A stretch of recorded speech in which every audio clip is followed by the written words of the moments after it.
Welcome to Conversations Live. For more than a decade, we've brought you the best in books, entertainment, celebrity interviews, and current events. When the movers and shakers of the world have something to say to you, they say it to us first. Now celebrating 17 years of broadcasting success, here's your host, Cyrus Webb. And welcome back, everyone, to Conversations Live. I'm your host, Cyrus Webb. Glad you all could join us once again, both for our radio audience here in Mississippi at WYAD 94.1 FM and WYADonline.com. Also, those joining us through our online affiliates around the world, including iHeartRadio and Amazon Music Podcasts. Glad you all could be with us as well. We are always trying to be able to share information that can not only motivate you, but also inspire you, and as well as give you some education about things that are going on. The hemophilia community has been able to connect, not only, of course, through creative ways, but also to be able to find connections with the community that can then be able to share information with us. Our next two guests have been able to do this in a great way. We're excited to welcome author Jonathan Hill to our program today, who's a hemophilia survivor. Also, we have with us Val Bias.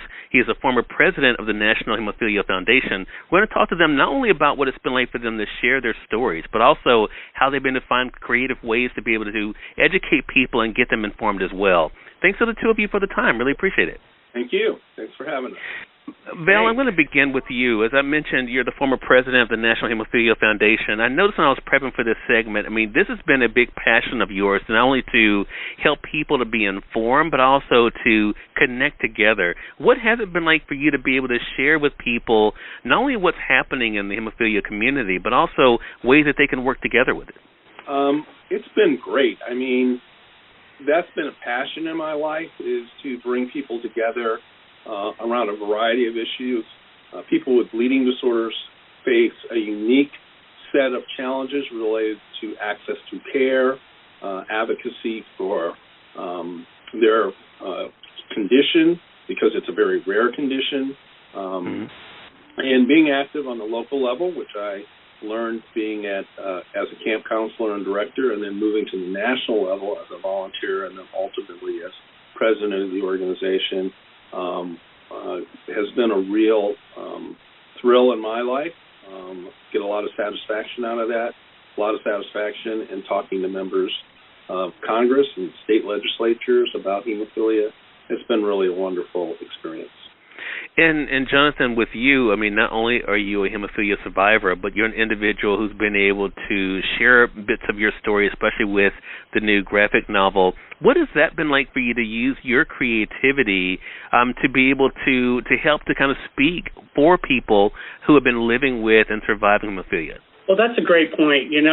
One of the reasons that I decided to write the graphic novel, Blood of the Paladin, was I wanted to capture some of the history and the resiliency or strength of the bleeding disorders community, and to raise awareness about the challenges that people in our community face with their conditions on a daily basis, despite modern medicine. Val, to that point that Jonathan just made about the challenges, what do you see as the challenges facing the hemophilia community, especially when it comes to resources and outreach? I think one of the bigger challenges is the new horizon of better treatments and potential cures. Gene therapy is about to be available to patients that will affect their advocacy efforts and their ability to stay connected to each other to push those advocacy efforts at both the state and the federal level. So those are big challenges. Hemophilia is treated through a network of federally funded treatment centers around the country. If you don't have to visit the treatment center as often, will those expertise of treaters remain focused on hemophilia? Will researchers select bleeding disorders as an area that they want to be involved in? Will families have the same access to information and support that they do today? So it's a challenge as we move into our own success of the treatment of bleeding disorders. And Jonathan, you mentioned, of course, the writing of your book, Blood of the Paladin, and what you hope readers can take away from it. I want to ask you what the writing process has done for you, not only with this book, but also in sharing your story in other ways. How has the creative expression, how has it helped you in dealing with your health challenges? Yeah, well, that's a great point. One of the things I learned at a fairly young age was the power of imagination or creativity to help manage or possibly cope with some of my chronic conditions. It was a doorway to help maybe escape or drown out some of the pain that as I was experiencing through my bleeding disorder, or the loneliness and isolation that often accompanies a bleeding disorder.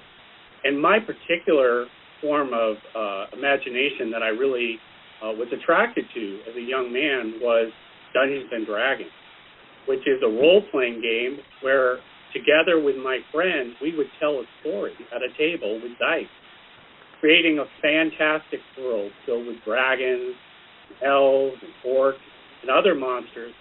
And we would go on amazing quests together in a world without disabilities or limits. And through that expression, I was able to help kind of manage my hemophilia and some of my other conditions. And I continued to grow that into writing and turned writing into a creative outlet to also help me manage and cope with my bleeding disorder.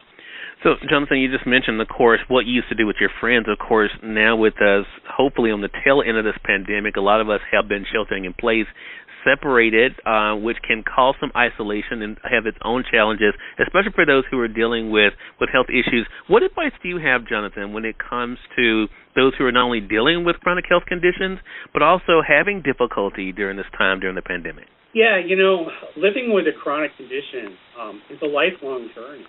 And one of the most important things is to develop a toolkit or strategies to help manage those moments or times in your life when you're facing serious challenges. And that has applications today as we all cope with loneliness and isolation.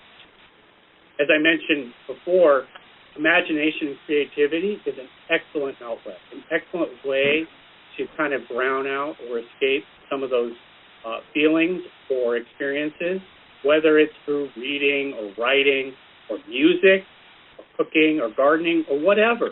The way to be able to move beyond it is really important. Another really important strategy or tool I learned was to create a support team, to surround myself with people that truly cared about me, my friends, my family, my loved ones, that I could trust and share my experiences with, and who could help advocate for me when I was not able to advocate for myself. And then finally, learning to become my own medical advocate. This has been a lifelong journey, to learn to realize that I have to lead my medical team. I need to educate myself on my own medical conditions and listen to my doctors, but in the end, I need to make the decision myself on how our team is going to address or treat my condition. Because in the end, I'm the one that has to live with the decision we make as far as treatment. And then I guess just in closing, I think I would say I listen to my father's advice. My dad often said to me, John, put one foot in front of the other, and you'll get to the summit. That idea that you just need to keep moving, keep going, even when challenges in your life knock you down. And there are a lot of challenges, especially with the bleeding disorder. But to realize that you can keep going is very important and an excellent.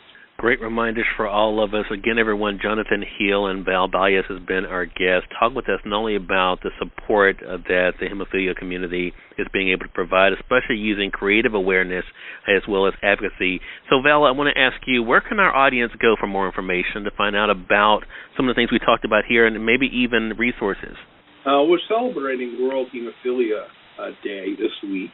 You can go to the World Federation of Hemophilia to learn about the international efforts, WFH.org, and then Save One Life, that provides some individual support to individuals around the world with bleeding disorders. Nationally, you can go to the National Hemophilia Foundation, NHF.org, that has lots of information about bleeding disorders, resources, advocacy, and also there are 52 chapters around the country that we can access. Hemophilia Federation of America is another national organization, and the Coalition for Hemophilia B is an organization focused on a particular type of bleeding disorders. They're all available online. Well, Jonathan, go ahead, Jonathan. I was just going to say, I would add, if you want to learn more about my graphic novel, Blood of the Paladin, I would encourage your listeners to go to www.bloodofthepaladin.com. You can learn a lot about the project, our partners that help bring this project to life. And thanks to our partners, we are offering at no cost to the viewer a copy of the graphic novel. Just go to the website and you can sign up to get a free copy. Thanks to our partners, Believe Limited and BioMarin, for helping to make this possible and bring it to so many people. Okay, so bloodofthepaladin.com. We'll make sure that we link that up for you guys. Jonathan, Val, thank you all so much again for the time. I really do appreciate it, and all for all the great work that you're doing. And looking forward to having the two of you back on the program again. Thank you. Thank you. Okay. More than welcome. And we thank your audience for tuning in to another great segment of Conversations Live. Until next time, I'm your host, Cyrus Webb, saying as always, enjoy your day, enjoy your life, enjoy your world. Thank you all for choosing Conversations Live. Now let's go make today amazing. Take care.